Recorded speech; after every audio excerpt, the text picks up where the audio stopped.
안녕하세요. 오늘 처음으로 영상을 찍어보게 됐습니다. 간단히 자기소개를 하자면 저는 글로벌 컨설팅 펌에서 IT 컨설턴트로 일하고 있고 주로 서비스나우를 대기업 고객사에 도입하는 아키텍처 및 플랫폼 컨설팅을 담당하고 있습니다. ITSM을 중심으로 ITOM, 그리고 최근에는 AI 기반 워크플로우까지 여러 프로젝트를 경험해왔습니다. 이 영상을 만들게 된 이유는 단순합니다. 현업에서 서비스나우를 계속 사용하다 보니 자연스럽게 회사의 주가와 시장 반응을 보게 되는데 최근 주가가 단기간에 큰 폭으로 하락하면서 불안해하는 분들이 많다는 걸 느꼈습니다.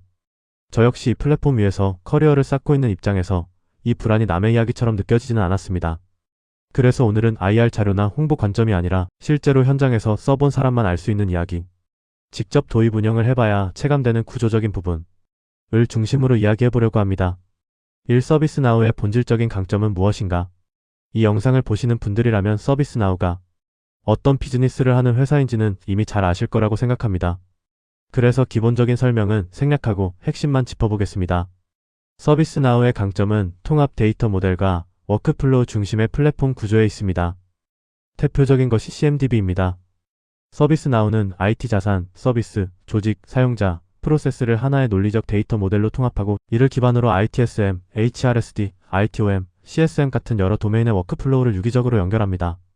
이 구조 덕분에 단순 티켓 관리가 아니라 업무 흐름 전체를 자동화하고 조직 단위의 운영 효율을 끌어올리는 플랫폼이 될 수 있었습니다.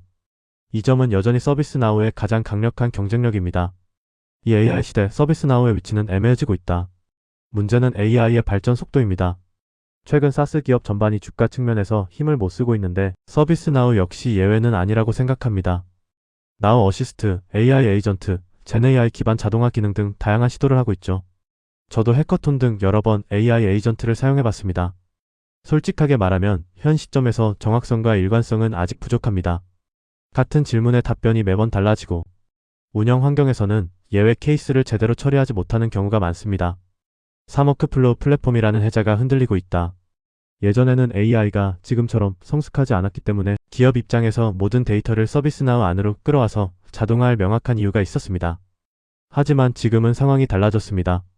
구글, 마이크로소프트 같은 빅테크들도 데이터 통합 자동화 AI 기반 의사결정 플랫폼을 빠르게 만들고 있고 커스터마이징 역시 점점 쉬워지고 있습니다.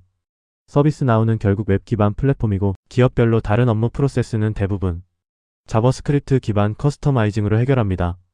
여기서 자연스럽게 이런 질문이 나옵니다. 굳이 이렇게 비싼 서비스나우를 써야 할까? 팔란티어와 비교했을 때 느끼는 구조적 유사성. 요즘 많이 언급되는 팔란티어도 비슷한 이야기를 합니다.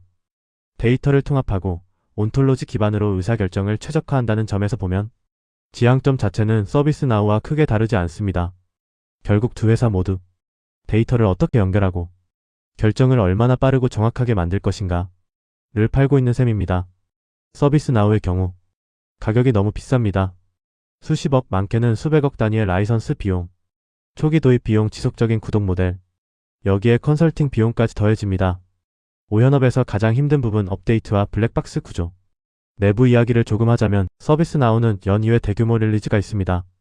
문제는 이 업데이트로 인해 기존 커스터마이징이 깨지거나 워크플로우가 의도와 다르게 동작하거나 대시보드, UI 성능이 오히려 저하되는 경우가 생각보다 많다는 점입니다. 그리고 더 큰 문제는 플랫폼 내부의 핵심 처리 로직이 블랙박스라는 것입니다. 에러의 원인이 서비스나우 내부 로직인지 현업 개발자나 컨설턴트가 직접 확인할 수 없습니다. 결국 서비스나우 서포트에 의존하게 되고 이 과정에서 시간은 지연되고 고객 만족도는 떨어집니다. 이건 현장에서 일하는 사람이라면 대부분 공감할 부분일 겁니다. 6. AI 데모, 솔직히 말해서 쇼에 가깝다. 저는 글로벌 컨퍼런스, 월드 포럼을 여러 번 참석했습니다.